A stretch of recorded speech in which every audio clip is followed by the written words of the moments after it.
ಎಲ್ರಿಗೂ ನಮಸ್ಕಾರ.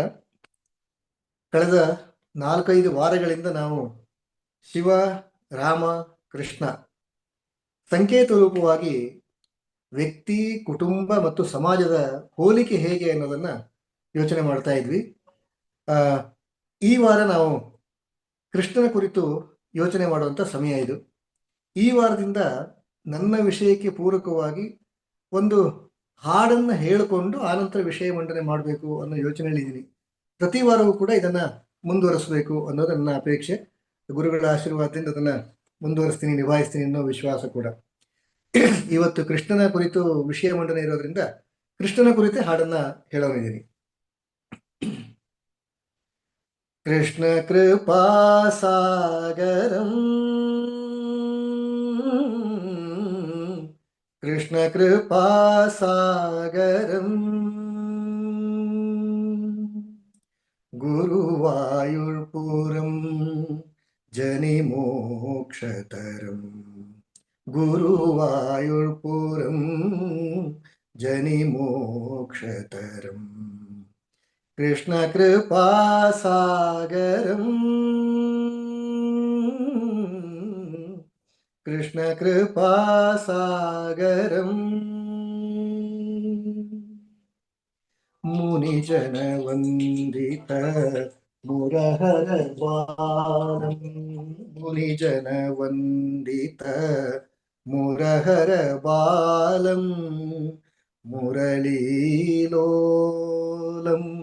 ಮುಕುರಕಪೋಲಂ, ಮುರಳೀಲೋಲಂ ಮುಕುರಕಪೋಲಂ, ಆನಂದಶಯ್ಯಾನಂ ಅರವಿಂದನಯನಂ, ಆನಂದಶಯ್ಯಾನಂ ಅರವಿಂದನಯನಂ, ವಂದೇ ಮಧುಸೂದನಂ, ಕೃಷ್ಣ ಕೃಪಾ ಸಾಗರಂ, ಕೃಷ್ಣ ಕೃಪಾ ಸಾಗರಂ, ರಾಧಾ ಹೃದಯಂ ಹರಿಮಧು ನಿಲಯಂ, ರಾಧಾ ಹೃದಯಂ ಹರಿಮಧು ನಿಲಯಂ, ಅಧರಂ ಶೋಣಂ ಮನಸಿ ಜವಾಣಂ, ಅಧರಂ ಶೋಣಂ ಮನಸಿ ಜವಾಣಂ, ಸುಗಂಧ ನಿಧಾನಂ ಸುರುಚಿರವದನಂ, ಸುಗಂಧ ನಿಧಾನಂ ಸುರುಚಿರವದನಂ, ಲಾಸ್ಯಂ ಅತಿಮೋಹನಂ, ಕೃಷ್ಣ ಕೃಪಾ ಸಾಗರಂ, ಕೃಷ್ಣ ಕೃಪಾ ಸಾಗರಂ, ಗುರುವಾಯುರ್ಪುರಂ ಜನಿಮೋಕ್ಷತರಂ, ಗುರುವಾಯುರ್ಪುರಂ ಜನಿಮೋಕ್ಷತರಂ, ಕೃಷ್ಣ ಕೃಪಾ ಸಾಗರಂ, ಕೃಷ್ಣ ಕೃಪಾ ಸಾಗರಂ. ಎಲ್ರಿಗೂ ಇನ್ನೊಮ್ಮೆ ನಮಸ್ಕಾರ. ಕೃಷ್ಣನ ಕುರಿತು ಇವತ್ತು ಮತ್ತು ಮುಂದಿನ ವಾರಗಳಲ್ಲಿ ಒಂದು ಸ್ವಲ್ಪ ಹೊತ್ತು ಯೋಚನೆ ಮಾಡೋಣ ಅನ್ನುವಂಥ ಯೋಜನೆ. ಆ ಹಿನ್ನೆಲೆಯಲ್ಲಿ ಪ್ರಯತ್ನವನ್ನು ಆರಂಭಿಸ್ತಾ ಇದ್ದೀನಿ. ಜಗತ್ತಿಗೆ ಬೆಳಕಿನ ಮೂಲ ಅನ್ನೋದು ಸಾಮಾನ್ಯವಾಗಿ ಸೂರ್ಯ. ಸೂರ್ಯನ ಬಿಟ್ಟರೆ ಸ್ವಂತ ಬೆಳಕು ಇಲ್ಲದೆ ಇದ್ರೂ ಪ್ರತಿಫಲನದ ಮೂಲಕ ಚಂದ್ರನು ಕೂಡ ಬೆಳಕಿನ ಮೂಲ ಅಂತ ತಗೋಬಹುದು. ಸೂರ್ಯನ ಬೆಳಕಿನಿಂದ ಆತ ನಮಗೆ ಬೆಳಕನ್ನು ಕೊಡ್ತಾನೆ ಅನ್ನುವ ಅರ್ಥದಲ್ಲಿ. ಇನ್ನೊಂದು ಅಗ್ನಿ, ಬೆಂಕಿಯು ಕೂಡ ಬೆಳಕಿನ ಮೂಲವೇ. ಹಾಗೆ ನೋಡಿದರೆ ಮಳೆಗಾಲದ ಪೂರ್ವದಲ್ಲಿ ಮಳೆ ಸುರಿಯುವ ಮೊದಲು ಮಿಂಚು ಬರುತ್ತಲ್ಲ, ಮಿಂಚು ಕೂಡ ಬೆಳಕಿನ ಒಂದು ರೀತಿಯ ಮೂಲ, ಬೆಳಕು ಕೊಡುತ್ತೆ ತಾತ್ಕಾಲಿಕವಾಗಿ, ಕ್ಷಣಿಕವಾಗಿ ಅಂತ ಅಂದ್ಕೊಂಡ್ರೆ, ಹೀಗೆ ಈ 2-3 ಸಂಗತಿಗಳು ಬೆಳಕಿನ ಮೂಲ ಅಂತ ಅನ್ಕೋಬಹುದು. ಸೂರ್ಯ ಇಲ್ಲದೆ ಇದ್ರೆ ಇದು ಯಾವುದೂ ಇಲ್ಲ, ಸೂರ್ಯನೇ ಎಲ್ಲದಕ್ಕೂ ಆಧಾರ. ಆ ನಂತರ ಚಂದ್ರನ ತಗೋಬಹುದು, ಬೆಂಕಿಯನ್ನು, ನಾನು ಆಗಲೇ ಹೇಳಿದಂತನೇ ಮಿಂಚನ್ನು ಕೂಡ ನಾವು ಬೆಳಕಿಗೆ ಆಧಾರ ಅಂತ ಅನ್ಕೋಬಹುದು. ಆದ್ರೆ ಒಂದು ಸ್ಥಿತಿ ನಿರ್ಮಾಣ ಆಗತ್ತೆ.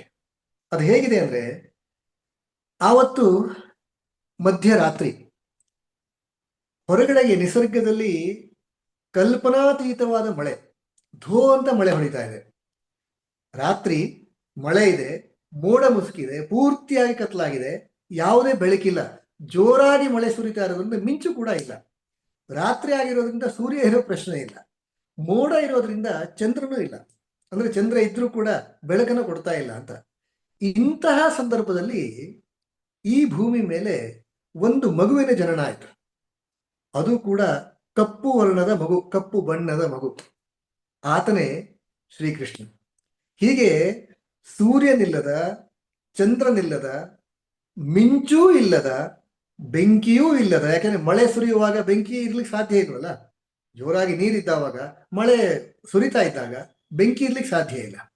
ಹೀಗೆ ಬೆಳಕಿನ ಮೂಲವಾದಂತಹ ಸೂರ್ಯ, ಚಂದ್ರ, ಅಗ್ನಿ ಇದು ಯಾವುದೂ ಇಲ್ಲದ ಸಮಯದಲ್ಲಿ ಬೆಳಕಾಗಿ ಬಂದವನು ಆ ಬಾಲಕ, ಅವನೇ ಶ್ರೀಕೃಷ್ಣ. ಹೀಗೆ ಹುಟ್ಟುವಾಗಲೇ ತನ್ನ ಹಿತಕ್ಕೋ ಅಥವಾ ಮನೆಗೋ ಅಲ್ಲ, ಬದಲಾಗಿ ಇಡೀ ಪ್ರಪಂಚವೇ ಅಂಧಕಾರದಲ್ಲಿ ಮುಳುಗಿದೆಯಪ್ಪ, ಯಾವುದು ಬೆಳಕೇ ಇಲ್ಲ, ಇಡೀ ಪ್ರಪಂಚಕ್ಕೆ ಬೆಳಕಿಲ್ಲ, ಅಂತಹ ಸಮಯದಲ್ಲಿ ಬೆಳಕಾಗಿ ಹುಟ್ಟಿದವನು ಆತ ಶ್ರೀಕೃಷ್ಣ. ಅಂದ್ರೆ ಜಗತ್ತಿಗೋಸ್ಕರನೇ ಹುಟ್ಟಿದವನು ಅಂತ. ನಾನು ಹೇಗೆ ರಾಮನ ಬಗ್ಗೆ ಹೇಳುವಾಗ ಆತ ವಂಶೋದ್ಧಾರಕನಾಗಿನೇ ದಶರಥ ಅವನನ್ನು ಅಪೇಕ್ಷೆ ಪಟ್ಟು ಹೇಗೆ ರಾಮನನ್ನು ಪಡ್ಕೊಂಡು, ಹಾಗೆ ಶ್ರೀಕೃಷ್ಣನ ಜನನ ಆಗಿದ್ದೇನೆ ಸಮಾಜಕ್ಕೋಸ್ಕರ ಅನ್ನೋದು ಈ ಒಂದು ಪರಿಸ್ಥಿತಿಯ ಮುಖಾಂತರ ನಾವು ಅರ್ಥ ಮಾಡ್ಕೋಬಹುದು ಅಂತ ಅನಿಸುತ್ತೆ. ಹಾಗೆ ನೋಡಿದ್ರೆ ಆತ ಅಂದ್ರೆ ಕೃಷ್ಣ, ಹಿಂದಿನ ಸಾರಿ ಹೇಳದಂತಾನೆ ಶ್ರೀರಾಮರು ಅಂತ ಹೇಳುವಂತ ಪದ್ಧತಿ ಇದೆ, ಹಾಗೆ ಕೃಷ್ಣರು ಅಂತಲೂ ಹೇಳ್ಬೋದೇನೋ. ನನಗೆ ಪ್ರಿಯವಾದಂತವನು, ಹಾಗಾಗಿ ಏಕವಚನದಲ್ಲಿ ನಾನು ನನ್ನ ಸಂಬೋಧನೆ ಮಾಡ್ತಾ ಇದ್ದೀನಿ. ಶ್ರೀಕೃಷ್ಣ ಬಾಲ್ಯದಲ್ಲೇ ಆತ ಸಮಾಜಕ್ಕೆ ಯಾರ್ಯಾರು ಕಂಟಕರಾಗಿದ್ದರೋ ಅಂಥವರೆಲ್ಲರನ್ನೂ ಕೂಡ ಸ್ವತಃ ಮರ್ದನ ಮಾಡ್ತಾನೆ, ಸ್ವತಃ ಸಾಯಿಸ್ತಾನೆ. ಇದನ್ನ ನಾವು ಉದ್ದಕ್ಕೂ ನೋಡ್ತೀವಿ. ಅಸುರರ, ರಾಕ್ಷಸರ ಸಂಹಾರವನ್ನ ಆತನ ಬಾಲಲೀಲೆ ಅನ್ನುವ ಅರ್ಥದಲ್ಲಿ ಮಾಡ್ತಾನೆ. ಆದ್ರೆ ಅದು ಬಾಲಲೀಲೆಗೆ ಸೀಮಿತವಾದಂಥದ್ದಲ್ಲ, ಬದಲಾಗಿ ಇಡೀ ಸಮಾಜಕ್ಕೆ ಹಿತ ಆಗ್ಬೇಕು. ಯಾರು ಸಮಾಜಕ್ಕೆ ಕಂಟಕರಾಗಿದ್ರೋ ಅಂಥವರನ್ನ ಆತ ತನ್ನ ಅತ್ಯಂತ ಸರಳವಾದಂಥ ಆಟ ಅನ್ನುವ ರೀತಿಯಲ್ಲೇ ಮುಗಿಸ್ಬಿಟ್ಟ. ಗಮನಿಸಿ, ಪೂತನಿಯನ್ನು ಹೇಗೆ ಆತ ಸಂಹಾರ ಮಾಡ್ದ. ಏನು ಹಾಲು ಕುಡಿತಾನೆ ಅಂತ ರಾಕ್ಷಸಿಯನ್ನ ಸಂಹಾರ ಮಾಡಿಬಿಟ್ನಲ್ಲ, ಕಲ್ಪನೆ ಮಾಡ್ಕೊಳ್ಳಿಕ್ಕೂ ಸಾಧ್ಯ ಇಲ್ಲ. ಅಂತಹ ವಿಚಿತ್ರ ವೈಶಿಷ್ಟ್ಯ, ಒಂದು ರೀತಿ ವಿಚಿತ್ರವೇ, ಅದು ಕೃಷ್ಣನಲ್ಲಿ ಇತ್ತು ಅನ್ನೋದನ್ನು ನಾವು ಗಮನಿಸಬಹುದು ಅಂತ. ಇಲ್ಲೊಂದು ಸೂಕ್ಷ್ಮ ಇದೆ. ಸಾಮಾನ್ಯವಾಗಿ ತಾಯಿಯ ಎದೆ ಹಾಲು ಮಗುವಿಗೆ ಅತ್ಯಂತ ಶ್ರೇಷ್ಠವಾದದ್ದು ಅಂತ ಈಗಿನ ವೈಜ್ಞಾನಿಕರು, ಈಗಿನ ವಿಜ್ಞಾನವು ಅದನ್ನೇ ಹೇಳುತ್ತೆ. ಆಗಿನ ಕಾಲದಿಂದ ನಮ್ಮ ಪದ್ಧತಿಯಲ್ಲಿ, ನಮ್ಮ ಪರಂಪರೆಯಲ್ಲಿ ಅದೇ ಇರುವಂಥದ್ದು. ತಾಯಿಯ ಎದೆ ಹಾಲನ್ನೇ ಕೊಟ್ಟು ಮಕ್ಕಳನ್ನು ಬೆಳೆಸಬೇಕು ಅಂತಲೇ. ತಾಯಿಯ ಎದೆ ಹಾಲೇ ವಿಷವಾದರೆ ಸಮಾಜ ಉಳಿಯೋದು ಹೇಗೆ? ಅಂತಹ ಪರಿಸ್ಥಿತಿ ನಿರ್ಮಾಣ ಆಗಬಾರದಲ್ಲ. ಅಕಸ್ಮಾತ್ ಒಂದು ಸಾರಿ ಏನಾದ್ರೂ ಅಂತಹ ಕೆಟ್ಟವರಿಗೆ ಇಂತಹ ಕೆಟ್ಟ ಯೋಚನೆ ಬಂದ್ಬಿಡ್ತು, ತಾಯಿಯ ಎದೆ ಹಾಲನ್ನೇ ವಿಷವಾಗಿಸಿ ನಮಗೆ ಬೇಕಾದವರನ್ನು ಸಂಹಾರ ಮಾಡಬಹುದು ಅನ್ನುವ ಸಂದೇಶ ಕೆಟ್ಟವರಲ್ಲಿ ಮೂಡ್ಬಿಟ್ರೆ, ಕೆಟ್ಟವರಲ್ಲಿ ಉಳ್ಕೊಂಡ್ಬಿಟ್ರೆ, ಅಥವಾ ಕೆಟ್ಟವರಲ್ಲಿ ಹುಟ್ಟಿಕೊಂಡ್ಬಿಟ್ರೆ ಸಮಾಜವನ್ನು ಕಾಪಾಡೋದು ಯಾರು? ಅದಕ್ಕಾಗಿ ಬಹುಶಃ ಶ್ರೀಕೃಷ್ಣ ಇಂತಹ ಕಲ್ಪನೆಯೇ ಬರಬಾರದು. ಹಾಗಾಗಿ ಬಹುಶಃ ಜಗತ್ತಿನ ಮೊದಲನೇ ಸ್ತ್ರೀ ತನ್ನ ಎದೆ ಹಾಲಲ್ಲಿ ವಿಷವನ್ನು ಇಟ್ಕೊಂಡು ಬಂದವಳು ಅವಳೇ ಕೊನೆ ಕೂಡ ಬಹುಶಃ. ಇನ್ಯಾರು ಅಂತಹ ದುಸ್ಸಾಹಸ ಕೈ ಹಾಕಿಲ್ಲ. ಶ್ರೀಕೃಷ್ಣ ಸಮಾಜಕ್ಕೆ ಕೊಟ್ಟಂತ ದೊಡ್ಡ ಸಂದೇಶ ಇದೇನೆ. ಕೆಟ್ಟವರು ಯಾವ್ಯಾವುದೋ ಉಪಾಯದ ಮುಖಾಂತರ ಬರ್ತಾರಲ್ಲ, ಅಂಥವರಿಗೆ ಉಳಿಗಾಲ ಇರಬಾರದು ಅನ್ನೋದನ್ನ ಇಂತಹ ಘಟನೆ ಮುಖಾಂತರ ಹೇಳ್ತಾರೆ. ತೃಣಾವರ್ತನ ಸಂಹಾರವನ್ನು ನಾವು ಕೇಳ್ತೀವಿ. ತೃಣಾವರ್ತನ ಸಂಹಾರ ಕೂಡ ಹಾಗೆ ತಾನೆ. ಅದ ಗಾಳಿ ಇಲ್ಲದೆ ವ್ಯಕ್ತಿ ಅಥವಾ ಯಾರಾದ್ರೂ ಇರ್ಲಿಕ್ಕೆ ಸಾಧ್ಯ ಇದೆಯಾ? ಮನುಕುಲವೇ ಇರ್ಲಿಕ್ಕೆ ಸಾಧ್ಯ ಇದೆಯಾ? ಅಕಸ್ಮಾತ್ ಆಹಾರ ಇಲ್ಲದೆ ಒಂದಷ್ಟು ದಿವಸ ಇರ್ಬೋದು, ನೀರು ಇಲ್ಲದೆ ಒಂದಷ್ಟು ದಿವಸ ಇರ್ಬೋದೇನೋ ಬಹುಶಃ. ಗಾಳಿ ಇಲ್ಲದೆ ಇರ್ಲಿಕ್ಕೆ ಸಾಧ್ಯವೇ ಇಲ್ಲ. ಅಂತಹ ಗಾಳಿಯ ರೂಪದಲ್ಲಿ ಬಂದು ಕೃಷ್ಣನ ಸಾಯಿಸ್ಬೇಕು ಅಂತ ನೋಡ್ತಾನಲ್ಲ, ಅದಕ್ಕೂ ಕೂಡ ಕೃಷ್ಣ ಕೊಟ್ಟಂತ ಸಂದೇಶ ಇದನೇ, ಪೂತನಿಗೆ ಕೊಟ್ಟ ಸಂದೇಶವೇ. ಅಂದ್ರೆ ಸಮಾಜಕ್ಕೆ ತೀರಾ ಅನಿವಾರ್ಯವಾಗಿ, ತೀರಾ ಅಗತ್ಯವಾಗಿ ಬೇಕಾದಂಥದ್ದು ಯಾವ್ಯಾವ್ದಿದೆಯೋ ಅದು ಕಲುಷಿತ ಆಗಬಾರ್ದು, ಅದನ್ನ ಬಳಸ್ಕೊಂಡು ಸಮಾಜಕ್ಕೆ ಕೆಡಕನ್ನ ಮಾಡಬಾರದು ಅಂತ ಸಂದೇಶವನ್ನ ಪ್ರಣಯಾವರ್ತನ ಸಂಹಾರದ ಮೂಲಕವೂ ಕೊಟ್ಟ. ಅದೇ ರೀತಿಯಲ್ಲಿ ನೀರು ಕೂಡ ಅನಿವಾರ್ಯ ತಾನೆ. ನೀರಿನ ಸ್ಥಿತಿಯಲ್ಲಿ ನೋಡಿ ಗಮನಿಸಿ, ಅಲ್ಲೂ ಕೂಡ ಕಾಳಿಂಗಮರ್ದನ ಸಮಯದಲ್ಲಿ ಕಥೆಯಲ್ಲಿ ಬೇರೆ ಬೇರೆ ಕಾರಣಗಳೆಲ್ಲವೂ ಇದೆ. ಈ ಸೂಕ್ಷ್ಮವನ್ನು ನಾವು ಗಮನಿಸಬಹುದಾಗಿದ್ರೆ, ಅಗೇನ್ ನಾನು ಹೇಳದಂತ ಆಗಲೇ ಉಲ್ಲೇಖ ಮಾಡದಂತೆ ನೀರಿಲ್ಲ ಎಷ್ಟು ದಿವಸ ಬದುಕಲಿಕ್ಕೆ ಸಾಧ್ಯ?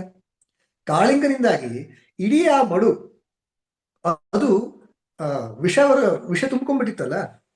ಹಾಗಿದ್ರೆ ಯಾರಿಗಾದ್ರೂ ಒಬ್ಬ ದುಷ್ಟನಿಗೆ ತನ್ನ ಪ್ರಭಾವದಿಂದ ನೀರನ್ನೆಲ್ಲ ನಾನು ವಿಷಮಯ ಮಾಡಬಹುದು ಅನ್ನೋ ವಿಶ್ವಾಸ ಬಂದ್ಬಿಟ್ರೆ, ಹಾಗಿದ್ರೆ ಮನುಕುಲ ಬದುಕೋದು ಹೇಗೆ? ಸಮಾಜ ಬದುಕೋದು ಹೇಗೆ? ಬಹುಶಃ ಈ ಒಂದು ಸಂದೇಶವನ್ನು ಕೂಡ ಕೃಷ್ಣ ಕಾಳಿಂಗ ಮರ್ದನದ ಮೂಲಕ ಕೊಡ್ತಾರೆ. ಸಮಾಜಕ್ಕೆ ಹಿತ ಆಗತ್ತೆ ಅದೆಲ್ಲ ಹೌದು, ಆದರೆ ಸಂದೇಶ ಇದು. ಅಂದ್ರೆ ತೀರಾ ಅಗತ್ಯವಾಗಬೇಕಾದಂತ ಆಹಾರ, ನೀರು, ಗಾಳಿ ಇವು ಮನುಕುಲಕ್ಕೆ ಸಮಾಜಕ್ಕೆ ಬೇಕೇ ಬೇಕು. ಇಂಥದ್ದನ್ನ ಕಲುಷಿತಗೊಳಿಸಬಾರದು. ಯಾರಾದರೂ ಅಂತಹ ಕಲುಷಿತ ಮಾಡಿದ್ರೆ ತಕ್ಷಣಕ್ಕೆ ಗೊತ್ತಾದ ತಕ್ಷಣವೇ ಅದನ್ನು ಸಂಹಾರ ಮಾಡಬೇಕು ಅಂತ. ಇದು ಕೃಷ್ಣನ ಜೀವನದಲ್ಲಿ ನಾವು ನೋಡಬಹುದಾದಂತ ಸಮಾಜಕ್ಕೆ ಬೇಕಾದ ರೀತಿಯ ಜೀವನ ಅನ್ನೋದಿದೆಯಲ್ಲ, ಅದರಲ್ಲಿ ಇಂತಹದ್ದು ಆರಂಭದಿಂದಲೇ, ಅಂದ್ರೆ ತನ್ನ ಶೈಶವಾವಸ್ಥೆಯಿಂದಲೇ ಕೃಷ್ಣ ಇದನ್ನು ಮಾಡ್ಕೊಂಡ್ ಬಂದಿದ್ದನ್ನು ನಾವು ನೋಡ್ತೀವಿ. ಜೊತೆಗೆ ಸಮಾಜದ ಹಿತದ ಮುಂದೆ ತನ್ನ ಸಂಬಂಧಗಳು, ತನ್ನ ವೈಯಕ್ತಿಕ ಎಷ್ಟೋ ವ್ಯವಹಾರಗಳು ಇದ್ಯಾವುದೂ ಕೂಡ ಪ್ರಮುಖ ಆಗಬಾರದು, ಅದೆಲ್ಲ ಕೂಡ ಗೌಣ ಆಗಬೇಕು. ಕಂಸನ ವಧೆಯ ಮೂಲಕ ನಾವು ಈ ಸ್ವಭಾವವನ್ನು ನಾವು ನೋಡ್ತೀವಿ. ಸ್ವತಃ ಸೋದರ ಮಾವ ಆತ ಕಂಸ, ಆದರೆ ಆತ ದುಷ್ಟ ಆಗಿದ್ದ. ಆ ಕಾರಣಕ್ಕಾಗಿ ತನ್ನ ಸೋದರ ಮಾವನೇ ಆಗಿದ್ರು ಕೂಡ ಆತ ಸಮಾಜಕ್ಕೆ ದುಷ್ಟ ಆಗಿದ್ರಿಂದಾಗಿ ಅವನನ್ನೂ ಕೂಡ ಸಂಹಾರ ಮಾಡ್ತಾನೆ. ಮತ್ತು ಸಂಹಾರ ಮಾಡುವಾಗಲೂ ಕೂಡ ವಹಿಸಿದಂತ ಎಚ್ಚರಿಕೆ ಇತ್ತಲ್ಲ, ಅದು ಬಹಳ ಚೆನ್ನಾಗಿದೆ. ಇಂತಹ ಯಾರು ಕ್ರೂರಿಗಳಿರ್ತಾರೆ ಅಥವಾ ಸಮಾಜ ಕಂಟಕರಿರ್ತಾರೆ, ಅಂಥವ್ರನ್ನ ಹೆಡೆಮುರಿ ಕಟ್ಟೋದು ಅನ್ನೋ ಪದ ಇದೆ ಒಂದು. ಆ ರೀತಿ ಹೆಡೆಮುರಿ ಕಟ್ಟಿಯೇ ಕೊಲ್ಲೋದು. ಅಂದ್ರೆ ಆತ ರಜಕರಾಜನ ಕಂಸನ ಆಸ್ಥಾನಕ್ಕೆ ಹೋಗುವಾಗ, ಒಳ ಪ್ರವೇಶ ಮಾಡುವಾಗ ರಜಕರಾಜ ಎದುರಿಗಾಗಿ ಬಟ್ಟೆ ಕೊಡಲ್ಲ ಅಂತ ಹೇಳ್ತಾನೆ. ಆಗ ಅವನನ್ನು ವಧಿಸ್ತಾನೆ. ಆ ಕಥೆ ನಮಗೆಲ್ಲರಿಗೂ ಗೊತ್ತಿದೆ. ನಾನು ಕಥೆಯನ್ನು ತುಂಬಾ ಹೇಳ್ಕೊಂಡು ಹೋಗಲ್ಲ, ಕಥೆಯ ಸಾರವನ್ನು ಹೇಳೋ ಪ್ರಯತ್ನ ಮಾಡ್ತೀನಿ, ನನ್ನ ವಿಷಯಕ್ಕೆ ಪೂರಕವಾದನ್ನು ತಗೊಳ್ಳೋ ಪ್ರಯತ್ನ ಮಾಡ್ತೀನಿ. ಮುಂದೆ ಜಗಜಟ್ಟಿಗಳು, ಕಂಸನ ಆಸ್ಥಾನದಲ್ಲಿದ್ದಂಥ ಜಗಜಟ್ಟಿಗಳು ಇವರನ್ನು ಎದುರಿಸಿದಾಗಲೂ ಕೂಡ ಅಂಥವರನ್ನೂ ಸಂಹಾರ ಮಾಡ್ತಾನೆ. ಕಂಸನಿಗೆ ಯೋಚನೆ ಶುರು ಆಗತ್ತೆ, ಅರೆ ಇದೇನು ಅಪಶಕನ ಇದು? ಇಂತಹ ಅಪಶಕನಗಳು ಸಾಲು ಸಾಲು ಅವನ ಕಿವಿಗೆ ಬರ್ತಾ ಇರುತ್ತೆ. ಕೃಷ್ಣ ಬರ್ತಿದ್ದಾನೆ, ಕೃಷ್ಣ ಬರುವಾಗ ಇಂತಹ ಅಪಶಕನಗಳಾಗ್ತಾ ಇದೆ ಅಂತ. ಇಂತಹ ಅಪಶಕನಗಳಿಂದಾಗಿ ಮಾನಸಿಕವಾಗಿ ಕಂಸ ಒಂದಷ್ಟು ಕ್ಷೋಭೆಗೊಂಡಿರ್ತಾನೆ ಅನ್ನೋದು ಕೃಷ್ಣನಿಗೆ ಗೊತ್ತಿರುತ್ತೆ. ಸಹಜ ತಾನೆ, ಯಾರಿಗಾದ್ರೂ ಕೂಡ ಇಬ್ಬರನ್ನು ಎದುರಿಸಬೇಕು ಅಂದಾಗ ಮಾನಸಿಕವಾಗಿ ಕುಗ್ಗದಾಗಲೇ ಅವನನ್ನು ಹೊಡಿಬೇಕು. ಅದೇ ಕೆಲಸವನ್ನ ಕೃಷ್ಣ ಕಂಸನ ಎದುರು ಮಾಡ್ತಾನೆ. ವೈರಿಯನ್ನು ಸಂಹಾರ ಮಾಡಬೇಕು ಅಂತಾದ್ರೆ ಮಾನಸಿಕವಾಗಿ ಕುಗ್ಗಿಸ್ಬೇಕು.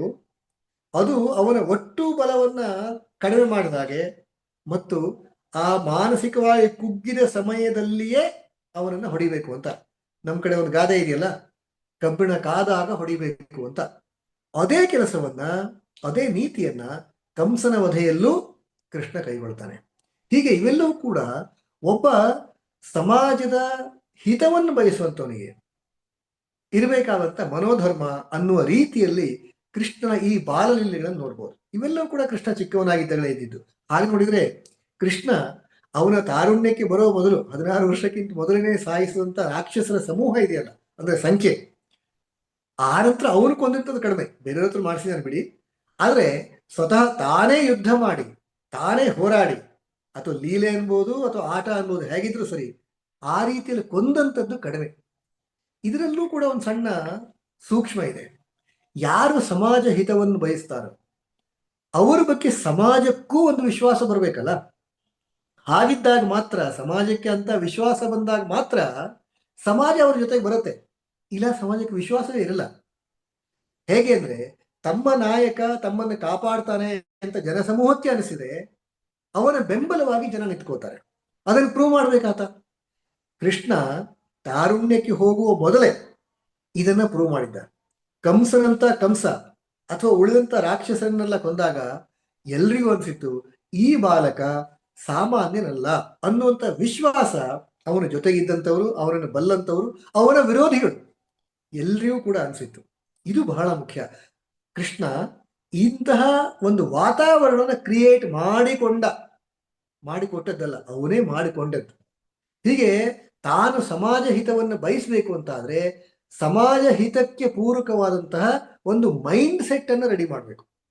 ಹಾಗಿದ್ದಾಗ ಮಾತ್ರ ಜನ ಅವರನ್ನ ಮೆಚ್ಚುತ್ತೆ, ಅವರನ್ನ ಒಪ್ಪತ್ತೆ ಕೂಡ. ಗಮನಿಸಿ, ತಾನು ಸ್ವತಃ ಬಲಶಾಲಿ ಆಗಿರ್ಬೇಕು ಮತ್ತು ಸಮಾಜದ ಪಾಲ್ಗೊಳ್ಳುವಿಕೆಯೂ ಅದರಲ್ಲಿ ಇರಬೇಕು. ತಾನೊಬ್ಬನೇ ಹೋಗ್ಬಿಡೋದಲ್ಲ, ಸಮಾಜ ಜೊತೆಗೆ ಬರಬೇಕು. ಮತ್ತು ಅಂತಹ ಸಮಾಜ ಜಾಗೃತ ಅವಸ್ಥೆಯಲ್ಲಿ ಇರಬೇಕು. ಈ ಇಂತಹ ಹಲವು ಗುಣಗಳನ್ನ ಕೃಷ್ಣ ಸಮಾಜದಲ್ಲಿ ಹುಟ್ಟು ಹಾಕದ, ಸಮಾಜದಲ್ಲಿ ಜಾಗೃತ ಮಾಡಿದ, ಸದಾ ಆ ಗುಣಗಳು ಜಾಗೃತವಾಗಿರುವಂತೆಯೇ ಗಮನಿಸಿದ. ಯಾವಾಗ ಇಂತಹ ಒಂದು ವಾತಾವರಣ ನಿರ್ಮಾಣ ಆಗುತ್ತೋ ಆಗ ಸಮಾಜ ಜನ ಎಲ್ಲರೂ ಕೂಡ ಅಂತಹ ನಾಯಕ ಹೇಳಿದಂತನೇ ಕೇಳ್ತಾರೆ ಅನ್ನೋದು. ನಾನಿದನ್ನು ನಮ್ಮ ಗೆಳೆಯರ ಜೊತೆಗೆ ಈ ವಿಷಯವನ್ನು ಚರ್ಚೆ ಮಾಡ್ತಾ ಇದ್ದೆ. ಇವತ್ತು ಇರೋ ವಿಷಯ ಬಂತು, ಹೀಗೆ ಮಾತಾಡಬೇಕು ಅಂತ ಹೇಳಿದ್ವಿ. ಆ ಸಮಯದಲ್ಲಿ ಇಂಥ ವಿಷಯ ಅಂತ ಬಂತು, ಆವಾಗ ಕೃಷ್ಣನ ಬಗ್ಗೆ ಈ ವಿಷಯವನ್ನು ಹೇಳಬೇಕು ಅಂತ ಅನ್ಕೊಂಡಿದ್ದೀನಿ ಅಂತ ಹೇಳಿದಾಗ ಅವ್ರು ಹೇಳಿದರು, ಬಹುಶಃ ಮೋದಿಯ ಬಗ್ಗೆ, ಅಂದ್ರೆ ಇವತ್ತಿನ ಜನಮಾನಸಕ್ಕೆ ಹೋಲಿಸಿ ಹೇಳೋದಾದ್ರೆ ಮೋದಿಯವರ ಬಗ್ಗೆ ಜನರಿಗೆ ವಿಶ್ವಾಸ ಬರ್ಲಿಕ್ಕೂ ಇದೇ ಕಾರಣನಾ ಅಂತ ನನ್ನ ಗೆಳೆಯ ನನ್ನನ್ನು ಕೇಳಿದ. ಇರ್ಬೋದೇನೋ ಬಹುಶಃ. ಗಮನಿಸಿ, ಅಯೋಧ್ಯೆಯ ರಾಮ ಮಂದಿರದಂತ ವಿಷಯದಲ್ಲೂ ಕೂಡ ಇಂಥ ವಿಶ್ವಾಸ ಬಂದ ನಂತರ ತಾನೇ ತೀರ್ಮಾನ ಬಂದಿದ್ದು. ಒಮ್ಮೆ ಒಂದು ಸ್ವಲ್ಪ ಅವಲೋಕನ ಮಾಡಿಕೊಂಡ್ರೆ ನಮ್ಗೆ ಗೊತ್ತಾಗತ್ತೆ, ಅಯೋಧ್ಯೆಯಲ್ಲಿ ರಾಮ ಮಂದಿರದ ಪರವಾಗಿಯೇ ಎಲ್ಲ ದಾಖಲೆಗಳು ಇತ್ತು. ಎಲ್ಲ ದಾಖಲೆಗಳು ರಾಮ ಮಂದಿರದ ಪರವಾಗಿಯೇ ಇತ್ತು, ಯಾವುದು ಕೂಡ ವಿರುದ್ಧವಾಗಿ ಇರಲೇ ಇಲ್ಲ. ಜನರಿಗೂ ಗೊತ್ತಿತ್ತು, ಕೋರ್ಟಿಗೆ ಗೊತ್ತಿತ್ತು, ದಾಖಲೆಗಳಂತೂ ಅದನ್ನೇ ನುಡಿತಾ ಇದ್ರು, ಸಾಕ್ಷಿ ನುಡಿತಾ ಇದ್ರು. ಅಷ್ಟಾದ್ರೂ ಕೂಡ ತೀರ್ಪು ಯಾಕೆ ಬಂದಿರಲಿಲ್ಲ? ಯಾಕೆ ತೀರ್ಪು ಬಂದಿಲ್ಲ ಅಂದ್ರೆ ಬಹುಶಃ ಕೋರ್ಟಿನವರಿಗೂ ಅನಿಸ್ಬಿಟ್ಟಿತ್ತೇನೋ, ತೀರ್ಪು ಕೊಟ್ರೆ ದಂಗೆ ಆಗ್ಬಿಟ್ರೆ ಅದನ್ನು ನಿಭಾಯಿಸೋದು ಯಾರು ಅಂತ ಅಶಕ್ತ ರಾಜರು ನಮ್ಮಲ್ಲಿದ್ರು ಅನ್ನುವ ಒಂದು ಸಣ್ಣ ಭಯ ಕೋರ್ಟಿನ ಪ್ರಮುಖರಿಗೆ, ಅದು ಜಡ್ಜಿಗಳಿಗೂ ಇತ್ತೇನೋ. ಬಹುಶಃ ಮೋದಿ ಬಂದಾಗ ಈಗ ನಾವು ಸತ್ಯವನ್ನು ಹೇಳಿದ್ರೆ ಪರಿಸ್ಥಿತಿಯನ್ನ ಮೋದಿ ನಿಭಾಯಿಸಬಹುದು ಅಂತ ಅನಿಸ್ತೇನೆ. ಹಾಗಾಗಿ ಕೋರ್ಟಿನ ನಿರ್ಣಯವೂ ಕೂಡ ಮೋದಿ ಬಂದ ನಂತರವೇ ಬಂತು ಅಂತ ನಾವಿಬ್ಬರು ಚರ್ಚೆ ಮಾಡ್ಕೊಂಡ್ವಿ. ಇದು ವಿಷಯಕ್ಕೆ ಪೂರಕ ಅಲ್ಲ, ನೆನಪಾಗಿದ್ದಕ್ಕೋಸ್ಕರ ಹೇಳ್ತಾ ಇದ್ದೀನಿ. ಆದ್ರೆ ಇದೇ ರೀತಿಯ ವಾತಾವರಣವನ್ನ ಕೃಷ್ಣ ಸೃಷ್ಟಿ ಮಾಡ್ಕೊಂಡಿದಂತೂ ಹೌದು. ಎಂತೆಂಥ ವಿರೋಧಗಳಿತ್ತು ಅನ್ನೋದನ್ನ ಮುಂದೆ ನಾನು ಹೇಳೋದೀನಿ ಎರಡು ಅವಧಿಯಲ್ಲಿ. ಹೀಗೆ ಒಟ್ಟು ತನಗೆ ಬೇಕಾದಂತ, ಅಂದ್ರೆ ತನ್ನ ಉದ್ದೇಶವೇ ಸಮಾಜ ಹಿತ ಆಗಿರೋದ್ರಿಂದ ಸಮಾಜ ಹಿತಕ್ಕೆ ಬೇಕಾದಂತ ಎಲ್ಲ ವಾತಾವರಣವನ್ನ ಕೃಷ್ಣ ತನ್ನ ಶೈಶವಾವಸ್ಥೆಯಿಂದಲೇ ನಿರ್ಮಾಣ ಮಾಡ್ಕೊಳ್ತಾ ಹೋದ. ಜೀವನ ಪೂರ್ತಿ ಸಮಾಜ ಹಿತಕ್ಕಾಗಿಯೇ ಬದುಕದ ಅನ್ನೋದನ್ನ ನಾವು ಗಮನಿಸ್ತೀವಿ. ಶಿಶುವಾಗಿದ್ದಾಗಿಂದ ಇಂಥ ಸ್ವಭಾವ ಮುಂದೆ ಬೆಳೀತಾ ಎಲ್ಲರಿಗೂ ಮಾರ್ಗದರ್ಶನ ಮಾಡುವ ಮಟ್ಟಿಗಾದ, ಸರ್ವರಿಗೂ ಮಾರ್ಗದರ್ಶಕನಾದ, ಸರ್ವರಿಗೂ ಗುರುವಾದ. ಅದಕ್ಕಾಗಿನೇ ಇವತ್ತಿಗೂ ಕೂಡ ಯುಗಗಳು ಕಳೆದ್ರು ನಾವೆಲ್ಲರೂ ಕೂಡ ಹೇಳ್ತೀವಿ, ಕೃಷ್ಣಂ ಒಂದೇ ಜಗದ್ಗುರು ಅಂತ. ಇಡೀ ಜಗತ್ತಿಗೆ ಗುರು ಆತ ಕೃಷ್ಣ ಅಂತ. ಯಾಕೆ ಅಂದ್ರೆ ಅವನ ಜೀವನವೇ ಹಾಗಿತ್ತು, ಅವನ ಜೀವನ ಅದಕ್ಕೆ ಒಂದು ಉತ್ತಮ ಉದಾಹರಣೆ ಆಗುವ ರೀತಿಯಲ್ಲಿ ಕೃಷ್ಣ ಆ ರೀತಿ ಬದುಕಿ ಬಾಳಿ ತೋರಿಸಿದ. ಹಂಗಾಗಿನೇ ಕೃಷ್ಣನನ್ನು ನಾವು ಜಗತ್ತಿನ ಗುರು ಅಂತ ಕರಿತೀವಿ ಅಂತ. ಕೃಷ್ಣನಿಗೆ ರಾಜನಾಗುವಂತ ಎಲ್ಲ ಅರ್ಹತೆಗಳು ಇತ್ತು. ಸ್ವತಃ ಇಷ್ಟೆಲ್ಲ ರಾಕ್ಷಸರನ್ನೇ ಸಂಹಾರ ಮಾಡಿದಂಥವನಿಗೆ ರಾಜನಾದರೂ ಕೂಡ ಖಂಡಿತವಾಗಿಯೂ ಆತ ನಿಭಾಯಿಸ್ಕೊಂಡು ಹೋಗ್ತಾ ಇದ್ದ. ಅವಕಾಶಗಳು ಇತ್ತು. ಸ್ವತಃ ಕಂಸನನ್ನ ಕೊಂದಾಗ ಆ ರಾಜ್ಯದ ರಾಜನಾಗಿ ಅವನೇ ಕುತ್ಕೋಬಹುದಾಗಿತ್ತು. ಅವನಿಗೆ ತಾರುಣ್ಯವೂ ಇತ್ತು, ಅರ್ಹತೆಯೂ ಇತ್ತು, ಜನಬೆಂಬಲವೂ ಬಂದ್ಬಿಟ್ಟಿತ್ತು. ಯಾಕೆಂದ್ರೆ ಆಗಿನ ಕಾಲದಲ್ಲಿ ಯಾವ ರಾಜನನ್ನು ಸೋಲಿಸ್ತಾನೋ ಅವನು ಸಹಜ ರಾಜನಾಗ್ತಾ ಇದ್ದ. ಈ ಎಲ್ಲ ಕಾರಣಗಳಿಂದಲೂ ಕೂಡ ಕಂಸ ವಧೆಯ ನಂತರ ಆ ರಾಜ್ಯಕ್ಕೆ ಕೃಷ್ಣ ರಾಜನಾಗಬಹುದಾಗಿತ್ತು.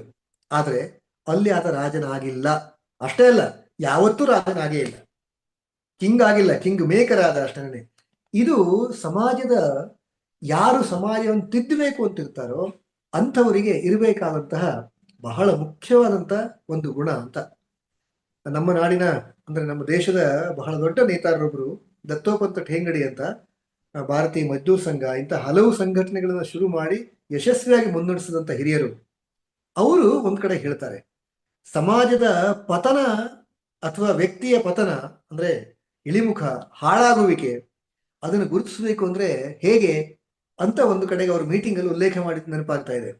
ಅವರು ಹೇಳಿದಂತ ಮಾತು, ದತ್ತೋಪಂತ ಠೇಂಗಡಿಯವರು, ಒಬ್ಬ ವ್ಯಕ್ತಿ ಅಥವಾ ಒಂದು ಸಂಘಟನೆ ಹಾಳಾಗ್ತಾ ಇದೆ ಅಂತ ಗುರುತು ಮಾಡ್ಕೋಬೇಕು ಅಂತಂದ್ರೆ ಆ ಸಂಘಟನೆಯಲ್ಲಿರುವಂತಹ ವ್ಯಕ್ತಿಗಳು ಸ್ಥಾನಮಾನಕ್ಕಾಗಿ ಹಪಹಪಿಸ್ತಾ ಇದ್ದಾರೆ ಅಂತಾದ್ರೆ ಅಂತಹ ಸಂಘಟನೆ ಅದು ಅಧೋಗತಿ ಕಡೆ ಹೋಗ್ತಾ ಇದೆ ಅಂತ ಅನ್ಕೋಬೇಕು ಅಂತ ಹೇಳಿದ್ರು. ಒಂದು ಸಂಘಟನೆಯ ನೇತಾರರು, ಮುಖಂಡರು ಸ್ಥಾನಮಾನಕ್ಕಾಗಿ ಹಪಹಪಿಸ್ತಾ ಇದ್ದಾರೆ ಅಂತ ಆದ್ರೆ ಅಂತ ಸಂಘಟನೆ ಅಧೋಗತಿ ಹೋಗುತ್ತೆ ಅಂತ. ಯಾವುದೇ ಸಂಘಟನೆಯ ಕಾರ್ಯಕರ್ತರು, ವರ್ಕರ್ಸ್, ಅವರು ತಮಗೆ ಅನುಕೂಲಗಳು ಬೇಕು. ಉದಾಹರಣೆ, ಕಾರಲ್ಲೇ ಹೋಗ್ಬೇಕು, ಒಳ್ಳೆ ಸ್ಟಾರ್ ಹೋಟೆಲ್ಲೇ ಉಳ್ಕೋಬೇಕು ಕೆಲಸ ಮಾಡುವಾಗ. ಈ ತರಹದ ಯೋಚನೆಗಳು ಬರ್ಲಿಕ್ಕೆ ಶುರು ಆಗ್ಬಿಟ್ರೆ ಕಾರ್ಯಕರ್ತರ ಮಧ್ಯದಲ್ಲಿ ಅಂತ ಸಂಘಟನೆ ಕೂಡ ಹಾಳಾಗತ್ತೆ ಅಂತ ಅವರು ಯಾವುದೋ ಒಂದು ಮೀಟಿಂಗ್ ಅಲ್ಲಿ ಹೇಳಿದ್ದು ನೆನಪಾಗ್ತಾ ಇದೆ. ಇಲ್ಲೂ ಕೂಡ ಬಹುಶಃ ದತ್ತೋಪಂತ ಠೇಂಗಡಿಯವರು ಕೃಷ್ಣನ ನೆನಪಾಗಿರ್ಬೇಕು. ಕೃಷ್ಣ ಹಾಗೆ ಇದ್ದ. ಆತ ಯಾವ ಸ್ಥಾನಮಾನಕ್ಕೂ ಒಗ್ಗಿಕೊಂಡೇ ಇಲ್ಲ, ಅಪೇಕ್ಷೆನೇ ಪಟ್ಟಿಲ್ಲ. ಅವಕಾಶಗಳು ಕೈದೋರಿ ಬಂದಗಳು, ಮೈದೋರಿ ಬಂದಗಳು ಕೂಡ ಅದನ್ನು ನಿರಾಕರಿಸಿದ್ನೇ ಹೊರತು ಕಣ್ಣೆತ್ತಿಯೂ ನೋಡಿಲ್ಲ, ಕನಸು ಮನಸ್ಸಿನಲ್ಲಿಯೂ ಕೂಡ ಯೋಚನೆ ಮಾಡಿಲ್ಲ. ಅಷ್ಟೇ ಅಲ್ಲ, ಯಾವುದೇ ಕೆಲಸ ಬಂದ್ರೂ ಅಷ್ಟೇ ಚೆನ್ನಾಗಿ ನಿಭಾಯಿಸಿದ. ನೆನಪು ಮಾಡ್ಕೊಳ್ಳಿ, ಒಬ್ಬ ಇಂಥ ಕೃಷ್ಣನಂತ ಕೃಷ್ಣ ರಥದ ಸಾರಥಿಯಾಗಿ ಕೂತ್ಕೊಳ್ಳೋದು ಅಂದ್ರೆ ತಮಾಷೆ ಮಾತಾ? ಒಪ್ಕೊಳ್ಳಿಕ್ ಸಾಧ್ಯ ಇದೆಯಾ? ಗುರುರಾಜ್ ಕರ್ಜಗಿಯವರು ಒಂದು ಘಟನೆ ಹೇಳ್ತಾ ಒಬ್ಬರ ಹತ್ರ ಹೇಳುವಾಗ ಹೇಳಿದ್ರು, ಇವರು ಪರಿಚಯ ಮಾಡ್ಕೊಂಡ್ರಂತೆ ತಾನು ಒಂದು ಶಾಲೆಯ ಪ್ರಿನ್ಸಿಪಾಲ್ ಅಂತ. ಎದುರಿಗಿರುವ ಡಾಕ್ಟರ್ ಒಂದ್ಸರಿ ಹೇಳ್ತಾ ಅವ್ರ ತಕ್ಷಣ ಕೇಳಿದ್ರಂತೆ, ಓ ಮೇಷ್ಟ್ರ ಅಂತ. ತಕ್ಷಣಕ್ಕೆ ಇವರಿಗೆ ಏನು ಪ್ರಿನ್ಸಿಪಲ್ ಅಂತ ಮೇಷ್ಟ್ರು ಅಂತ ಹೇಳ್ಬಿಟ್ರಲ್ಲ ಅಂತ ಇವರಿಗೆ ಆಘಾತ ಆಯ್ತಂತೆ. ಕರ್ಜಿಗಿಯವರು ಒಂದ್ ಕಡೆ ಹೇಳ್ಕೊಂಡಂತ ಮಾತಿದ್ರು. ಅಂದ್ರೆ ಒಬ್ಬ ಪ್ರಿನ್ಸಿಪಾಲ್ಗೆ ಮೇಷ್ಟ್ರ ಅಂತ ಕೇಳಿದಾಗಲೇ ನಮಗೆ ಆಘಾತ ಆಗತ್ತೆ. ಅಂದ್ರೆ ನಮಗೊಂದ್ ರೀತಿ ನಮ್ಮನ್ನು ಅಂಡರ್ ಎಸ್ಟಿಮೇಟ್ ಮಾಡ್ಬಿಟ್ರು ಅಂತ. ಆದ್ರೆ ಕೃಷ್ಣನಂತಹ ಕೃಷ್ಣನಿಗೆ ಸಾರಥಿಯಾಗುವಂದ್ರೂ ಕೂಡ ಬಹಳ ಸಂತೋಷವಾಗಿ ಒಪ್ಕೊಂಡ, ಸಾರಥಿಯಾಗೇ ಇದ್ದ. ಮತ್ತು ನಾವು ಇವತ್ತಿಗೂ ಅವ್ರನ್ನ ಗುರುತಿಸೋ ಸಾರಥಿ ಅಂತಾನೆ. ಹೀಗೆ ಯಾವ ಕೆಲಸವನ್ನು ಮಾಡೋದ್ರಲ್ಲೂ ಕೂಡ ಕೃಷ್ಣ ಹಿಂಜರಿಲಿಲ್ಲ, ಯಾವ ಸ್ಥಾನಮಾನಕ್ಕೂ ಅಪೇಕ್ಷೆ ಪಟ್ಟಿಲ್ಲ. ದತ್ತೋಪಂತ ಠೇಂಗಡಿಯವರು ಹೇಳಿದಾಗೆ ಈ ರೀತಿಯ ಸ್ವಭಾವ ಕೃಷ್ಣನಲ್ಲಿ ನಾವು ಕಾಣ್ತೀವಿ. ಒಬ್ಬ ಸಮಾಜದ ಮುಖಂಡ, ಸಮಾಜದ ನಾಯಕ ಆಗಬೇಕು ಅಂತಾದ್ರೆ ಇಂತಹ ಗುಣಗಳ ಅಗತ್ಯ ಇದೆ. ಅದನ್ನ ಸಾರ್ವಜನಿಕ ಜೀವನದಲ್ಲಿ ಸಾರ್ವಜನಿಕನಾದಂಥವನು ಇದನ್ನು ಪಾಲಿಸಬೇಕು. ಡಿ ವಿ ಜಿಯವರ ಎಷ್ಟೋ ಉಲ್ಲೇಖಗಳಲ್ಲಿಯೂ ಕೂಡ ಇಂತಹ ಸಂಗತಿಗಳನ್ನು ನಾವು ಸಾಲು ಸಾಲಾಗಿ ಕಾಣ್ತೀವಿ. ಅವರು ಬಾಳಿಗೊಂದು ನಂಬಿಕೆ, ಇಂತಹ ಹಲವು ಪುಸ್ತಕಗಳಲ್ಲಿ ಇಂತಹ ಉಲ್ಲೇಖಗಳನ್ನ ಪದೇ ಪದೇ ಮಾಡ್ತಾ ಹೋಗ್ತಾರೆ ಬೇರೆ ಬೇರೆ ರೀತಿಯಲ್ಲಿ. ಅವಕಾಶ ಬರುತ್ತೆ ಬಹುಶಃ ಅಂಥದನ್ನು ತಮ್ಮೆದುರಿಗೆ ಹೇಳೋ ಪ್ರಯತ್ನ ಮಾಡ್ತೀನಿ ಮುಂದೆ. ಮತ್ತು ಯಾವುದೇ ಒಬ್ಬ ವ್ಯಕ್ತಿಗಾಗಿ ಕೃಷ್ಣ ತನ್ನ ಕೆಲಸವನ್ನು ಮಾಡೇ ಇಲ್ಲ. ಬದಲಾಗಿ ಕೃಷ್ಣನ ಒಟ್ಟು ಕೆಲಸ ಇದ್ದಿದ್ದೇನೆ ಸಮಾಜ ಹಿತಕ್ಕೆ ಪೂರಕವಾಗಿ. ಒಬ್ಬ ವ್ಯಕ್ತಿಯಾಗಿ ಕೆಲಸ ಮಾಡಿಲ್ಲ, ಬದಲಾಗಿ ಸಮಾಜ ಹಿತವೇ ಅವನ ಕೆಲಸ ಆಗಿತ್ತು ಅನ್ನೋದನ್ನು ನೋಡ್ತೀವಿ ನಾವು. ಸಮಾಜದ ಕಾರ್ಯದಲ್ಲಿದ್ದಂಥವರಿಗೆ ಎಷ್ಟೋ ಸಾರಿ ಅವಮಾನಗಳಾಗೋದು ಸಹಜ. ಅವಮಾನ ಆಗತ್ತೆ, ಸಾಲು ಸಾಲು ಅವಮಾನಗಳಾಗತ್ತೆ ಎಷ್ಟೋ ಸಾರಿ. ನಾನಂತೂ ಒಬ್ಬ ಸಮಾಜ ಕಾರ್ಯಕರ್ತನಾಗಿ ಹಲವು ವರ್ಷಗಳ ಕಾಲ ಕೆಲಸ ಮಾಡ್ತಾ ಇದ್ದೀನಿ, ಹಲವು ವರ್ಷಗಳಿಂದ. ಎಷ್ಟೋ ಸಾರಿ ತೀರಾ ನಮ್ಮ ವೈಯಕ್ತಿಕವಾದಂಥ ವಿಷಯಗಳಿಗೂ ಕೈ ಹಾಕಿ ಅವಮಾನ ಮಾಡುವಂಥದ್ದು. ನಾವು ಯಾರು ತುಂಬಾ ಪ್ರೀತಿಯಿಂದ, ತುಂಬಾ ಗೌರವದಿಂದ, ತುಂಬಾ ಆತ್ಮೀಯರು ಅಂತ ಅನ್ಕೊಂಡ್ಬಿಟ್ಟಿರ್ತೀವಿ. ಒಂದೇ ತಟ್ಟೆಲಿ ಊಟ ಮಾಡೋದು ಅಂತ ಹೇಳ್ತೀವಲ್ಲ, ಅಷ್ಟು ಆತ್ಮೀಯರು ಅಂತ. ಅಂಥವರೇ ಬೆನ್ನ ಹಿಂದೆ ಆಡ್ಕೊಂಡಂಥದ್ದು ಎಷ್ಟೆಷ್ಟೋ ಘಟನೆಗಳನ್ನು ನೋಡ್ಬಿಟ್ಟಿರ್ತೀವಿ. ಆದ್ರೆ ಇಂಥದ್ದೆಲ್ಲವನ್ನು ಕೂಡ ಸಮಾಜದ ಕಾರ್ಯ ಮಾಡುವಂಥವನಿಗೆ ಇದು ಸಹಜ ಅಂತ ಒಪ್ಕೋಬೇಕು. ಕೃಷ್ಣ ಹಾಗೇ ಇದ್ದ, ಕೃಷ್ಣ ಹಾಗೇ ಇದ್ದ. ಎಲ್ಲಿ ತನಕ ಅಂದ್ರೆ ಕೃಷ್ಣನ ಕಳ್ಳ ಅಂತ ಇವತ್ತಿಗೂ ಹೇಳ್ತೀವಿ, ಆವತ್ತಲ್ಲ. ಕಳ್ಳ ಅಂತಾನೆ ಹೇಳ್ತೀವಲ್ಲ. ಕಳ್ಳ ಅಂದ್ರೇನು ಸರ್ಟಿಫಿಕೇಟ್ ಅದು ಒಳ್ಳೆಯದು, ಮೆರಿಟ್ ಸರ್ಟಿಫಿಕೇಟ್ ಏನು ಅಲ್ವಲ್ಲ. ಆದ್ರೆ ಅಂತ ಎಲ್ಲವನ್ನೂ ಕೂಡ ಕೃಷ್ಣ ನಗನಗುತ್ತಾನೆ ಸಹಿಸಿಕೊಂಡ. ಇವತ್ತಿಗೂ ನಾವು ಕೃಷ್ಣನ ಮುಖವನ್ನು ನೆನಪು ಮಾಡ್ಕೊಳ್ಳುವಾಗ ನಗುಮುಖದ ಕೃಷ್ಣನೇ ಬರ್ತಾನೆ ಹೊರತು ಅಳುಮುಖದ ಕೃಷ್ಣ ಬರೋದೇ ಇಲ್ಲ, ಗಂಭೀರವಾದ ಕೃಷ್ಣನೂ ಬರಲ್ಲ. ಇನ್ನು ಹ್ಯಾಟ್ ಮೋರೆ ಅಥವಾ ಅಳುಮೋರೆ ಅಂತ ಕೇಳಲೇಬೇಡಿ. ಇಂತಹ ಸ್ಥಿತಿಯನ್ನ ಕಾಯ್ಕೊಳ್ಳಿಕ್ಕೆ ಹೇಗೆ ಸಾಧ್ಯ ಆಗತ್ತೆ ಅಂದ್ರೆ ಕೃಷ್ಣ ಇಂತಹ ಸಮಾಜ ಕಾರ್ಯದ ವಿಷಯದಲ್ಲಿ ಯಾರ್ಯಾರು ಇರ್ತಾರೋ ಅಂಥವ್ರು ಹೇಗಿರ್ಬೇಕು ಅನ್ನೋದಕ್ಕೆ ನಿದರ್ಶನ ಆಗಿದ್ದಂಥವನೇ ಕೃಷ್ಣ. ಆತ ಹಾಗಿದ್ದ. ಇದನ್ನ ಯಾರ್ಯಾರು ಸಮಾಜದ ಕೆಲಸ ಮಾಡ್ತಾರೋ ಅಂಥವ್ರು ಕೂಡ ಅರ್ಥ ಮಾಡ್ಕೋಬೇಕು ಅನ್ನೋದು ಇವತ್ತಿನ ದಿನಗಳಲ್ಲಿ ನಾವು ಅರ್ಥ ಮಾಡ್ಕೋಬೇಕಾದಂಥದ್ದು. ಒಬ್ಬ ಸಮಾಜದ ಲೀಡರ್, ಪ್ರಮುಖ ಅಥವಾ ಸಮಾಜದ ನೇತೃತ್ವ ಹೊಂದ್ಕೋಬೇಕು, 4 ಜನರ ಮಧ್ಯೆ ಇರಬೇಕು ಅಂತವನಿಗೆ ಅಂತ ಅನ್ಕೊಳ್ಳುವಂಥವನಿಗೆ ಒಂದಷ್ಟು ಕಲೆಗಳೂ ಕೂಡ, ಆರ್ಟ್ಸ್ ಅದು ಕೂಡ ಗೊತ್ತಿರಬೇಕು. ಆತ ಹಾಡು ಹೇಳ್ತಾನೆ ಅಂತ ಆದ್ರೆ ಒಂದಷ್ಟು ಜನರ ಮಧ್ಯೆ ಆತ ಗುರುಸ್ಕೋಬಲ್ಲ. ಚೆನ್ನಾಗಿ ಪ್ರೇರಣಾದಾಯಿ ಭಾಷಣ ಮಾಡ್ತಾನೆ, ಆತ ಜನಗಳ ಮಧ್ಯೆ ಗುರುಸ್ಕೋಬಲ್ಲ. ಹಾಗೆ ಇವತ್ತಿನ ಮೋದಿಯವರು ನೋಡ್ತೀವಲ್ಲ, ಯಾಕೆಂದ್ರೆ ಜನಗಳನ್ನ ಪ್ರೇರೇಪಿಸಬಲ್ಲರು, ಜನರನ್ನ ಒಂದು ಕಾರ್ಯಕ್ಕೋಸ್ಕರ ಅವರು ಜನರನ್ನು ಎದ್ದು ನಿಲ್ಲಿಸಬಲ್ಲರು. ಅವರ ಒಂದೊಂದು ಮಾತು ಕೂಡ ಜನಗಳಿಗೆ ಪ್ರೇರಣೆ ಆಗುವಂತ ಅವಕಾಶ ಇರುತ್ತೆ, ಸಾಧ್ಯತೆ ಇರುತ್ತೆ. ಅಂತ ಶಕ್ತಿಯನ್ನ ಜನನಾಯಕ ಗಳಿಸ್ಕೋಬೇಕು, ಜನನಾಯಕನಿಗೆ ಇರಬೇಕು. ಕೃಷ್ಣನಲ್ಲಿ ಇಂಥದ್ದಿತ್ತು. ಕೃಷ್ಣ ಬಹಳ ಒಳ್ಳೆ ಸೊಗಸಾದ ನೃತ್ಯ ಮಾಡುವಂಥವನು. ಚಿಕ್ಕ ಮಕ್ಕಳಿಂದ ಹಿಡಿದು ತರುಣ ತರುಣಿಯರಂತೂ ಕೃಷ್ಣನ ಹೆಸರಲ್ಲೇ ನೃತ್ಯ ಈಗಲೂ ಮಾಡ್ತಾರೆ. ವಯಸ್ಸಾದವರಿಗೂ ಕೂಡ, ಅಂದ್ರೆ ಬಾಲಕರಿಂದ ಎಲ್ಲ ವಯೋಮಾನದವರಿಗೂ ಕೃಷ್ಣ ಬೇಕು. ಸಮಾಜದ ಎಲ್ಲರಿಗೂ ಕೂಡ ಕೃಷ್ಣ ಬೇಕು. ಕೃಷ್ಣ ಬಹಳ ಒಳ್ಳೆಯ ಮೋಟಿವೇಟರ್ ಕೂಡ, ಪ್ರೇರಣೆ ಕೊಡುವಂಥವನು ಆಗಿದ್ದ. ಭಗವದ್ಗೀತೆನೇ ಒಂದು ಒಳ್ಳೆ ಉದಾಹರಣೆ ತಾನೆ. ಭಗವದ್ಗೀತೆಗಿಂತ ಇನ್ನೂ ಉದಾಹರಣೆ ಬೇಕಾ? ಯಾರು 3 ಲೋಕದ ಗಂಡ ಅಂತ ಕರೆಸ್ಕೊಂಡಿದ್ರೋ ಅರ್ಜುನ, ಅಂಥವನು ಜಿಗುಪ್ಸೆ ಬಂದು ತನ್ನತ್ರ ಯುದ್ಧವೇ ಸಾಧ್ಯ ಇಲ್ಲ ಅಂತ ರಣರಂಗದ ಮಧ್ಯದಲ್ಲಿ, ಈ ಕಡೆಗೂ ಸೈನ್ಯ ಇದೆ, ಈ ಕಡೆಗೂ ಸೈನ್ಯ ಇದೆ, ಎಡಬಲಗಳಲ್ಲಿ ಎಲ್ಲ ಕಡೆಯೂ ಸೈನಿಕರು ನಿಮ್ಮನ್ನು ಸಾಯಿಸ್ತೀವಿ ಅಂತ ಪರಸ್ಪರ ದೂಷಣೆ ಮಾಡ್ಕೊಂಡು ರೆಡಿಯಾಗಿ ನಿಂತ್ಕೊಂಡಿದ್ದಾರೆ, ಸಿದ್ಧರಾಗಿ ನಿಂತ್ಕೊಂಡಿದ್ದಾರೆ. ಅಂಥ ಮಧ್ಯದಲ್ಲಿ 3 ಲೋಕದ ಗಂಡನಾಗಿದ್ದಂತಹ ಅರ್ಜುನ ಬಾಣ ಪ್ರಯೋಗದ ಮುಖಾಂತರ ಎದುರಾಳಿಯನ್ನು ಸದೆ ಬಡಿದು ಹೋಗ್ಬೇಕಾಗಿತ್ತು. ಆದ್ರೆ ಈ ಪುಣ್ಯಾತ್ಮ ಮಾಡಿದ್ದೇನು? ನನ್ನ ಹತ್ರ ಯಾವುದು ಸಾಧ್ಯ ಇಲ್ಲ ಅಂತ ಕೈ ಚೆಲ್ಲಿ ಬಿಲ್ಲು ಬಾಣಗಳನ್ನು ಚೆಲ್ಲಿ ಮಂಡಿಯೊಳಗೆ ಕುತ್ಕೊಂಡ. ಅಂಥವರನ್ನ ಕೃಷ್ಣ ಪ್ರೇರೇಪಿಸಿದ್ದು ಹೇಗೆ? ಭಗವದ್ಗೀತೆಯ ಮುಖಾಂತರ ತಾನೆ. ಅಂತಹ ಕಲೆ ಅದು ಕೃಷ್ಣನಲ್ಲಿ ಇತ್ತು. ಇವತ್ತಿಗೂ ಕೂಡ ನಾವು ಅದನ್ನೇ ನೋಡ್ತೀವಿ. ಸಾಮಾನ್ಯ ಗಮನಿಸಿ, ಯಾವುದೇ ಒಂದು ಸಭೆ ಸಮಾರಂಭಗಳು ಆರಂಭ ಆಗುವ ಮೊದಲು ಒಂದಷ್ಟು ಯಾವ್ಯಾವ ಜಾನಪದ ನೃತ್ಯಗಳು ಬರ್ತಾವೆ. ಆ ನಾಯಕರು, ಯಾರು ಜನನಾಯಕರು, ರಾಜಕೀಯ ಪುಡಾರಿಗಳು ಇನ್ಯಾರೋ ಬಂದಿರ್ತಾರಲ್ಲ, ಅಂಥವ್ರು ಅವರು ಬಂದು ಆ ಡೋಲನ್ನು ಡಮ್ ಡಮ್ ಡಮ್ ಅಂತ ಬಡಿದು ಕುಣಿತಾ ಇರ್ತಾನೆ, 4 ಹೆಜ್ಜೆ ಡಾನ್ಸ್ ಮಾಡ್ತಾ ಇರ್ತಾನೆ. ಯಾಕೆಂದ್ರೆ ಇವೆಲ್ಲವೂ ಕೂಡ ಜನಮಾನಸವನ್ನ ಗೆಲ್ಲೋದಕ್ಕೆ, ಜನರ ಮನಸ್ಸನ್ನ ಗೆಲ್ಲೋದಕ್ಕೆ ಇಂಥ ಒಂದು ಚಟುವಟಿಕೆಯಲ್ಲಿ ಜನನಾಯಕ ಆದಂಥವನು ಇರಲೇಬೇಕು. ನನಗೆ ಯಾವುದು ಬರಲ್ಲ, ಸುಮ್ಮನೆ ಕೂತ್ಕೊಂಡಿದ್ರೆ ಯಾರನ್ನು ಮುಗಿಸ್ತಾರೆ. ಕೃಷ್ಣ ಇಂಥ ಹಲವು ಸಂಗತಿಗಳನ್ನು ನಾವು ಕೃಷ್ಣನಲ್ಲಿ ಗಮನಿಸ್ಬೋದು ಅಂತ ನಮ್ಮ ಕೃಷ್ಣನ ಜೀವನವನ್ನು ಅವಲೋಕನ ಮಾಡಿಕೊಂಡ್ರೆ ಇಲ್ಲಿ ಗೊತ್ತಾಗುತ್ತೆ. ಅನ್ಯಾಯ ಅಂತ ಯಾವುದು ಕಾಣಿಸುತ್ತೋ ಕೃಷ್ಣ ಅದನ್ನು ಪ್ರತಿಭಟಿಸ್ತಾ ಇದ್ದ, ತಕ್ಷಣಕ್ಕೆ ಪ್ರತಿಭಟಿಸ್ತಾ ಇದ್ದ. ಅನ್ಯಾಯವನ್ನು ಕಂಡಾಗ ಸುಮ್ಮನೆ ಕೂತ್ಕೊಳ್ಳೋ ಪ್ರಶ್ನೆ ಇಲ್ಲ. ಆದ್ರೆ ಇವತ್ತಿನ ದಿನಗಳಲ್ಲಿ ಗಮನಿಸಿ, ಕಣ್ಣೆದುರಿಗೆ ಅನ್ಯಾಯ ಆಗ್ತಾ ಇದ್ರು ಕೂಡ ಯಾರು ತಮಗೂ ಅದಕ್ಕೂ ಸಂಬಂಧ ಇಲ್ಲ ಅಂತ ನಿಂತಿರ್ತಾರೆ. ರಸ್ತೆಗಳಲ್ಲಿ ಯಾವುದೋ ಅಪಘಾತ ಆದ್ರೆ, ರಸ್ತೆಗಳಲ್ಲಿ ಯಾರು ಜಗಳ ಆಡ್ತಾ ಇದ್ರೆ, ಬಸ್ಸಿನ ಒಳಗೆ ಯಾವುದೋ ಅನ್ಯಾಯ ನಡೀತಾ ಇದೆ, ಸಣ್ಣ ಪುಟ್ಟ ಅನ್ಯಾಯ ಆಯ್ತು, ಯಾರನ್ನ ತಳ್ಳಿದ್ರು, ಯಾರು ತಲೆ ಕೆಡಿಸ್ಕೊಳ್ಳಲ್ಲ. ಅಕ್ಕಪಕ್ಕದಲ್ಲಿ ಏನಾಗ್ತಾ ಇದೆ, ನಮ್ಮ ಮನೆಗಳ ಅಕ್ಕಪಕ್ಕದಲ್ಲಿ ಯಾರು ತಲೆ ಕೆಡಿಸ್ಕೊಳ್ಳೋ ಸ್ಥಿತಿ ಇಲ್ಲ ಇವತ್ತು ನಗರ ಪ್ರದೇಶದಲ್ಲಿ. ಕೃಷ್ಣ ಹಾಗಲ್ಲ. ಆತ ಸಮಾಜದ ಮಧ್ಯೆ ಇರಬೇಕಾದಂಥವನು, ಇದ್ದಂಥವನು. ಎಲ್ಲೆಲ್ಲಿ ಅವನಿಗೆ ಅನ್ಯಾಯ ಅಂತ ಅನ್ಸತ್ತೋ ಅಂಥದ್ದನ್ನ ಆತ ತಕ್ಷಣಕ್ಕೆ ಅದನ್ನು ಎದುರಿಸ್ತಾನೆ.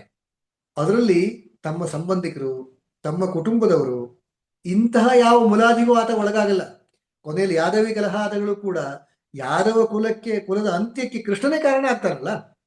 ಹೀಗೆ ಸಮಾಜಕ್ಕೆ ಹಿತ ಆಗ್ಬೇಕು ಅಂತಾದ್ರೆ ಯಾವ ರೀತಿಯ ಕ್ರಮವನ್ನು ಕೈಗೊಳ್ಬೇಕು ಅಥವಾ ಯಾವ ರೀತಿಯಲ್ಲಿ ತಾನು ನಡ್ಕೋಬೇಕು ಅಂತ ಎಲ್ಲವನ್ನೂ ಕೃಷ್ಣ ಪ್ರತ್ಯಕ್ಷವಾಗಿ ಮಾಡಿ ತೋರಿಸ್ತಾನೆ, ಆಚರಿಸಿ ತೋರಿಸ್ತಾನೆ. ಹಾಗಾಗಿ ಕೃಷ್ಣನ ಜೀವನ ಬಾಲ್ಯದಿಂದಲೂ ಅದು ಸಮಾಜ ಹಿತಕ್ಕೆ ಪೂರಕವಾಗಿ ಸಮಾಜ ಹಿತವೇ ಆಗುವ ರೀತಿಯಲ್ಲಿ ಇದ್ದಿದ್ದನ್ನ ನಾವು ಉದ್ದಕ್ಕೂ ಕೂಡ ನೋಡ್ತೀವಿ. ಹೀಗೆ ಕೃಷ್ಣನ ಜೀವನದ ಮುಂದುವರಿದ ಭಾಗವನ್ನ ಅದು ಹೇಗೆ ಅನ್ನೋದನ್ನ ಮುಂದಿನ ವಾರದಲ್ಲಿ ಗಮನಿಸೋಣಂತೆ ಅವಕಾಶ ಇದ್ದೇ ಇದೆ. ಇವತ್ತಿನ ಸಮಯ ಆಗಿದ್ರಿಂದ ಇವತ್ತಿನ ಅವಧಿಗೆ ಒಂದು ಅಲ್ಪ ವಿರಾಮವನ್ನು ಕೊಡ್ತೀನಿ. ಮುಂದಿನ ವಾರದಲ್ಲಿ ಸಮಾಜ ಜೀವನದಲ್ಲಿ ಕೃಷ್ಣ ಯಾವ ರೀತಿ ಸಂಕೇತವಾಗುತ್ತಾನೆ, ಸಮಾಜ ಜೀವನಕ್ಕೆ ಹೇಗೆ ಪ್ರೇರಕನಾಗ್ತಾನೆ ಅನ್ನೋದನ್ನ ಮುಂದಿನ ವಾರದಲ್ಲಿ ಮುಂದುವರಿಸೋಣಂತೆ.